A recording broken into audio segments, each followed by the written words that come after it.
Matteo di Gregorio death is soon ruled a homicide, and Augusta, with some difficulty, persuades Malcolm to let her take an active role in helping him with the case. She knows the people in the opera world.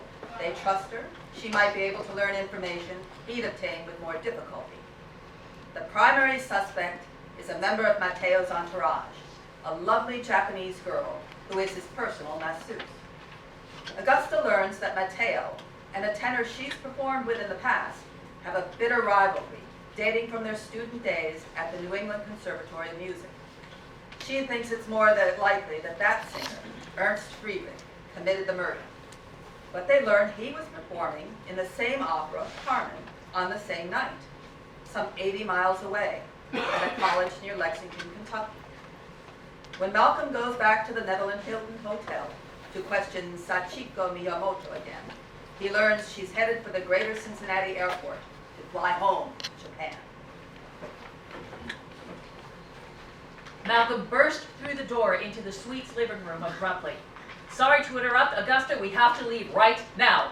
He caught her arm and steered her through the door, nearly running to the elevator. As they made the speedy descent to street level, he explained, "I just called the airport police to detain her until I get there. Then I called Jim Evans to find a judge and get a warrant. He'll meet me at the airport." "You don't have enough to arrest her, do you?" "I really hate these elevators." Augusta struggled briefly to regain her equilibrium. "I will never get used to this." "Good Lord, Augusta, she's trying to leave the country. Are you still defending her?" They sprinted to the car. Augusta barely had her door closed when Malcolm, with a squeal of tires, pulled away from the curb. Augusta firmly fastened her lap belt and forced herself not to shriek at Malcolm for the way he was abusing her beloved sapphire blue 1963 Chrysler Imperial. "So, now I'm in hot pursuit of a criminal. Never a dull moment." She braced herself against the dashboard as he began weaving wildly through traffic, headed for the bridge to Kentucky and to the greater Cincinnati airport. Malcolm hunched forward as if he were a race car driver, cutting in front of the cars as he veered from one lane to the next. Augusta caught herself pressing her right foot into the floorboard. "If the airport police are going to detain her, why are we making this mad dash?" "I want to be sure she's not on that flight. It leaves in 45 minutes. She could be boarding right now." From the upper deck on the Brent Spence Bridge, Augusta could see the river below. The town of Covington swiftly unfolded before her as she waited for him to reply. "There's something I have to tell you before you go too far with what you're planning." He is not going to like this.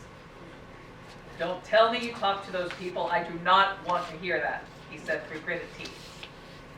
Augusta watched bridge trusses fly past, scarcely able to catch a breath as she pressed herself back against the seat. "I just asked them if they knew what Matteo and Sachi might have been arguing about." He smacked the steering wheel. "That's it? You're no longer working on this case? I can't believe you took it on yourself to share that information."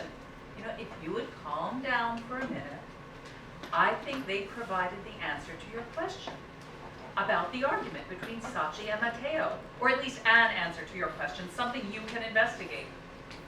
Right at that moment, Malcolm made a maneuver that brought Augusta's heart into close proximity with her vocal cords. He jerked the steering wheel hard to the left, barely missing the fender of the car ahead, as he then turned the wheel sharply to the right to get in front of it. The sleek Imperial was built for speed, not, however, intended for the kind of swerve Malcolm had just executed. The driver, now behind them, leaned on his horn, and Augusta didn't blame him. She bit back the words of reprimand that came to her head. Malcolm did not respond to her remark until they pulled off the bridge and Augusta could breathe again. This had better be damn good.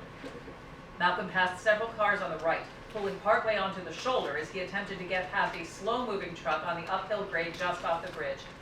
"It is," Augusta was struggling to keep her voice from shaking, "Sachiko's being pursued by some rock star who wants to marry her. She has turned him down several times, but Matteo doesn't want to lose her. I was told the argument started earlier in the day." "They could be covering for her. Damn it!" That was another truck, having trouble with the grade. "I realize that." This came out like a bleat as the car bounced onto the road shoulder again. But if you get the guy's name, maybe you can check it out. Fingers trembling, Augusta fished into her purse for the paper Millie had made notes on earlier. We'll be at the airport in 10 minutes. Talk fast, Augusta. I know Sachiko did not kill Matteo. Well then, who did? Robert Fredericks or Ernst Friedrich, the man he's become. You know that's not possible. He was on stage performing the night Matteo died. Yes, he was, but what was he doing just before he went on stage? The venue isn't in downtown Lexington, it's north of Lexington, just outside of Georgetown, probably less than 75 miles away. She glanced at Malcolm to make sure he was listening. And I've learned that the Lafayette Academy for the Performing Arts is close to I-75. Now the speed limit, which you've been breaking since we got into the car, is 70 on that road. Nobody drives 70 on that highway, at least 75, sometimes 80. Where are you going with this? Suppose I could prove to you there's a way that Friedrich could have been in Cincinnati at Music Hall at 7 p.m. before our May Festival concert and still managed to perform that same night at Lafayette. That wouldn't prove he did it. Well, I agree he definitely has motive. But means and opportunity, it's a long shot.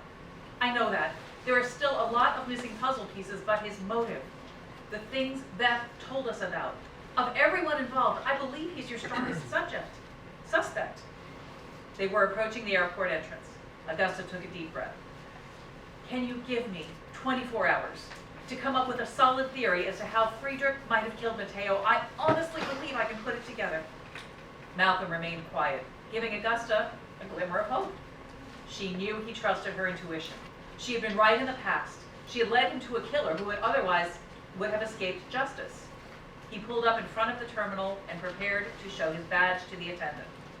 24 hours, not a minute more. And when I talk to Sachiko, if I hear anything that convinces me that she could have killed Matteo, the deal is off.